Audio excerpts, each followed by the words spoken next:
Hello world.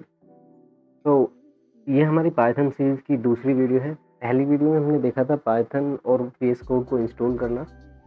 I hope आपने वो install कर लिया होगा। तो इस वीडियो में हम पाइथन की कुछ बेसिक चीज़ों के बारे में देखेंगे, जैसे उसके डेटा टाइप्स और वेरिएबल्स और कुछ बेसिक कमांड्स जिनसे हम पाइथन प्रोग्राम को रन कर सकते हैं। सबसे पहले वेरिएबल्स क्या होते हैं? वेरिएबल्स एक कंटेनर की तरह होते हैं जिसके अंदर हम अपना डेटा, किसी भी तरह का डेटा स्टोर करते हैं।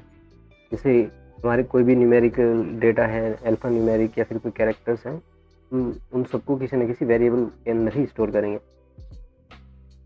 और वेरिएबल का नाम डिफाइन करने के लिए हमारे पास कुछ रूल्स हैं, जैसे कि वेरिएबल का नाम कभी भी किसी नंबर से स्टार्ट नहीं होगा, वो हमेशा किसी अल्फ़ाबेट या फिर अंडरस्कोर से स्टार्ट होगा।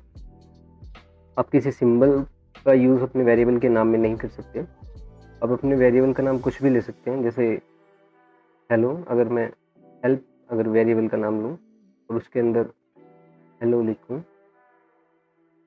तो अब मेरा हेल्प नाम का एक वेरिएबल है जिसके अंदर हेलो नाम की वैल्यू असाइन है। अगर मुझे इसे प्रिंट कराना है तो मैं प्रिंट फंक्शन का यूज़ करूँगा और हेल्प को प्रिंट करा दूँगा। और पाइथन प्रोग्राम को रन करने के लिए इसमें कंपाइलेशन की ज़रूरत नहीं होती, क्योंकि ये स्क्रिप्टिंग लैंग्वेज है, तो हम इसे डायरेक्ट रन कर सकते हैं। तो इसको खोलने के लिए टर्मिनल को आपको कंट्रोल प्लस टिल्ड दबाना है, जो ESC के जस्ट निचले वाला बटन है, आपको वो प्रेस करना है कंट्रोल के साथ।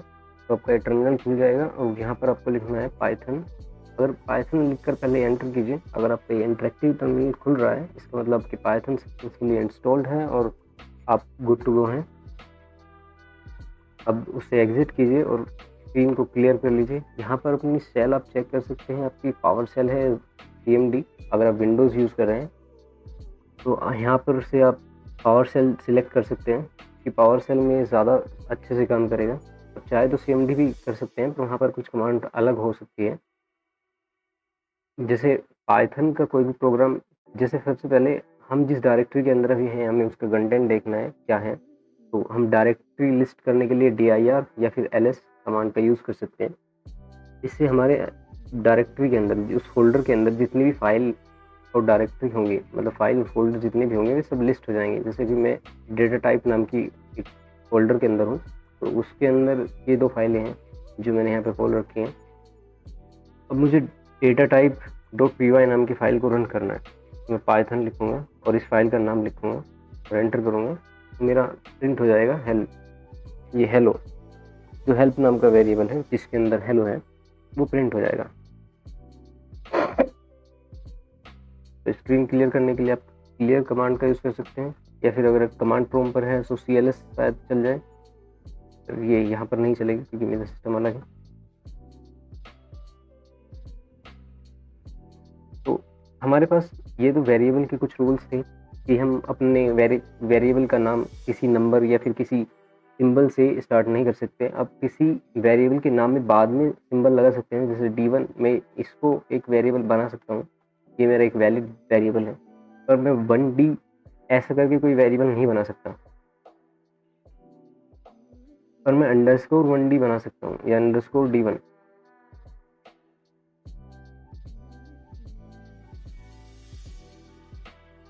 ये एक वैलिड वेरिएबल है। अब सिंबल अपने वेरिएबल के अंदर कहीं पर भी यूज़ नहीं कर सकते, वो इनवैलिड होगा। किसी भी तरह का कोई सिंबल आप यूज़ नहीं कर सकते। आपको केवल नंबर, अल्फ़ाबेट और अंडरस्कोर का यूज़ करना है वेरिएबल का नाम डिफाइन करते टाइम। तो आप किसी भी वेरिएबल के अंदर किसी भी तरह का डेटा स्टोर कर सकते हैं। जैसे अगर मैं एक एक्स नाम का वेरिएबल लूँ जिसके अंदर मैं 23 वैल्यू असाइन करूँ, तो 23 क्या है? 23 एक इंटीजर टाइप की वैल्यू है। जितने भी हमारे पास नंबर होते हैं, जैसे 1 2 3 जो होल नंबर होते हैं, वो सभी हमारे इंटीजर टाइप के डेटा टाइप में आते हैं।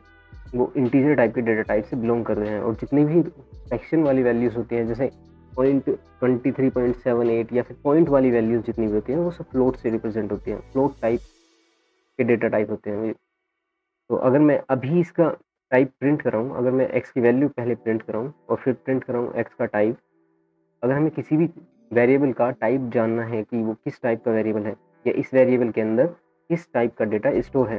तो हम टाइप नाम का एक फंक्शन यूज़ करेंगे जिसके अंदर हम उस वेरिएबल का नाम पास कर देंगे जिसकी हमें वैल्यू जाननी है, जिसके बारे में हमें जानना है। हम पाइथन प्रोग्राम को अपने फिर से रन करेंगे, एंटर करेंगे, तो हमारे पास ये 23.783 एक्स की वैल्यू है और ये फ्लोटिंग पॉइंट हमारे पास फ्लोटिंग पॉइंट नंबर है। अगर मैं ये 23 पॉइंट के बाद वाला सब हटा दूँ और अब इसको रन कराऊँ, अब ये इंट से बिलोंग करता है, अब ये इंटीजर टाइप का डेटा टाइप है।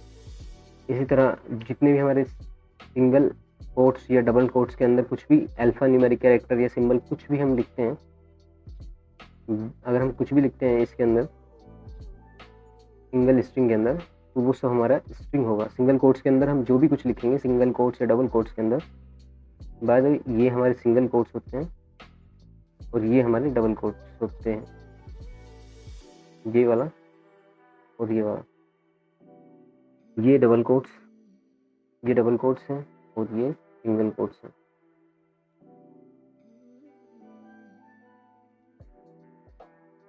ये सिंगल कोट्स हैं। हम इन दोनों के अंदर कुछ भी लिखेंगे तो वो एक स्ट्रिंग के अंदर आएगा। अगर मैं भी इसको रन करूँ तो ये str, क्योंकि मैंने इस टाइप के अंदर एक स्ट्रिंग पास किया है। हम वेरिएबल का नाम ना पास करके डायरेक्ट वो वेरिएबल भी यहाँ पर पास कर सकते हैं।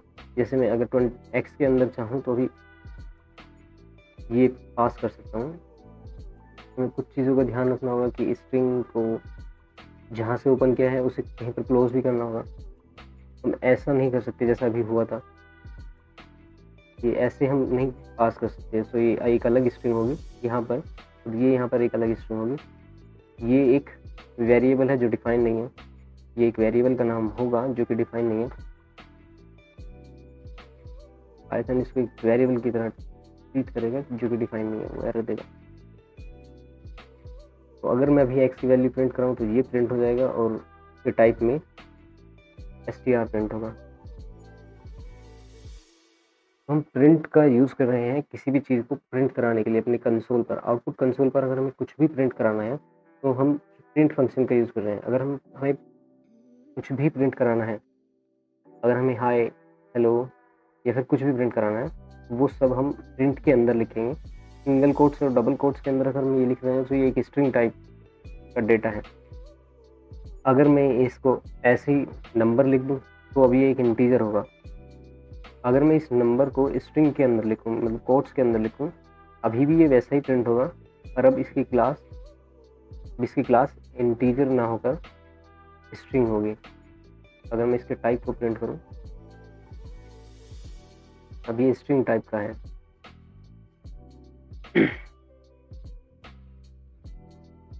तो ऐसे ही हमारे पास बहुत से डेटा टाइप होते हैं।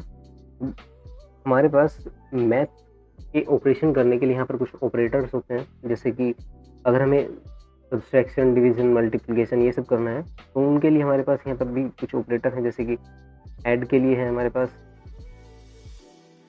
प्लस, डिवाइड के लिए है हमारे पास, डिवीजन के लिए हमारे पास single slash and double slash, मैं इनके बीच डिफरेंस बताऊंगा। मल्टीप्लिकेशन के लिए हमारे पास स्टार और सब्सट्रैक्शन के लिए हमारे पास माइनस। और यहाँ पर हमारे पास एक और ऑपरेटर भी है मॉड्यूलस नाम का। इसको मॉड्यूलस ऑपरेटर बोलते हैं। ये जो परसेंटेज का साइन है, ये हमें डिवीजन के बाद जो वैल्यू बचती है वो हमें ला कर देता है। तो ये हमारे पास मॉड्यूलस नाम का एक ऑपरेटर है जो हमें रेस्ट वाली वैल्यू ला कर देता है डिवीजन के बाद जो बचता है। तो एडिशन, सब्सट्रैक्शन ये सब तो इजी है, आप कर ही सकते हो इन सब को। तो जैसे मैं अगर 2 + 3 करूँ, 2 + 2 करूँ, प्रिंट कराऊँ इसको, तो भी 4 प्रिंट होगा। और अगर मैं 2 - 2 करूँ तो ये 0 प्रिंट होगा। तो मैं 2 × 2 करूँ तो ये 4 प्रिंट होगा। और अगर मैं इसको 4 ना करके 4 कर दूँ अब ये 8 प्रिंट होगा।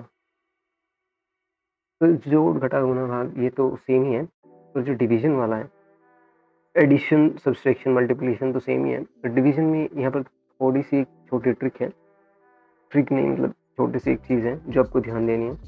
जैसे कि अगर मैं यहाँ पर 20 करूँ और यहाँ पर 10 करूँ और अभी इसको डिवाइड करूँ तो मुझे 2.0 मिल रहा है, ना कि 2।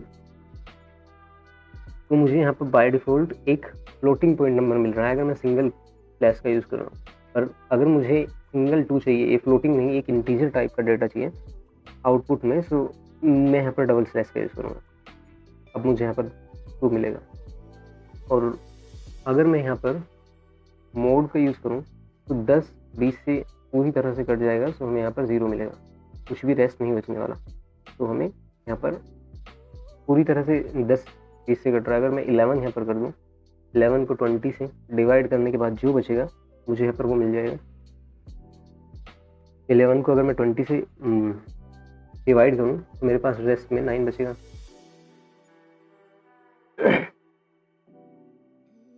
तो ये तो सब बेसिक ऑपरेशन है जो आप इंटीजर और फ्लोटिंग पॉइंट नंबर्स के साथ कर सकते हो।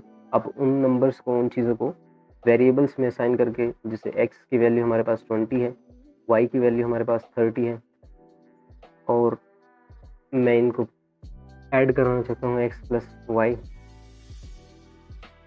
इनका एडिशन प्रिंट कराना चाहता हूँ। या फिर मैं ऐसे कर सकता हूँ, एक तीसरे वेरिएबल के अंदर मैं x प्लस वाई कर लूँ, x प्लस वाई, और ए नाम के वेरिएबल के अंदर x इंटू वाई कर लूँ, और अब मैं दोनों को प्रिंट करा दूँ। अब मैं अगर z को एंड a को प्रिंट कराऊँ तो मेरे पास ये एक ही लाइन में दो चीज़ें प्रिंट होगी, दोनों की वैल्यूज, इफ 50 और 600, 50 और 600, दोनों वैल्यूज़ मेरे पास यहाँ पर मिल जाएंगी। तो ये तो बेसिक ऑपरेशंस है जो आप कर सकते हो। अब चलते हैं दूसरे डेटा टाइप की तरफ, जो कि हमारा स्ट्रिंग। इसके बारे में काफ़ी कुछ है वैसे तो बताने के लिए, पर अभी के लिए फ़िलहाल एक कुछ बेसिक चीज़ें बता देते हैं, इसका इंट्रोडक्शन करा देते हैं। स्ट्रिंग, जैसे कि मैंने बताया, कुछ भी अगर हमारा सिंगल कोट्स या डबल कोट्स के अंदर लिखा है तो वो एक स्ट्रिंग टाइप का डेटा होगा। अगर मैं यहाँ पर लिखूँ नेम इज इक्वल टू, और मैं अपना नाम लिखूँगा तो ये एक स्ट्रिंग है। और यहाँ पर मैं अगर एज लिखूँ तो यहाँ पर ये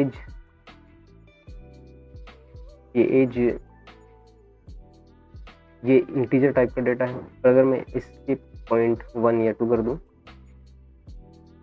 तो ये अभी एक फ्लोटिंग पॉइंट नंबर होगा। हम इनको प्रिंट करा सकते हैं प्रिंट की मदद से। तो ये हमारी स्ट्रिंग है। तो अभी स्ट्रिंग के लिए और इनके लिए बस इतना ही। पहला पार्ट यहीं पे ख़त्म करते हैं। दूसरे पार्ट में हम देखेंगे इनपुट आउटपुट, इनपुट लेने के बारे में कि यूज़र से हम इनपुट कैसे ले सकते हैं, और कुछ और बेसिक चीज़ों के बारे में, कुछ फंक्शंस, कुछ मेथड्स और पढ़ेंगे हम स्ट्रिंग के साथ, और कुछ ऑपरेशन पढ़ेंगे, इन सब के बारे में जानेंगे। आज के लिए इतना ही।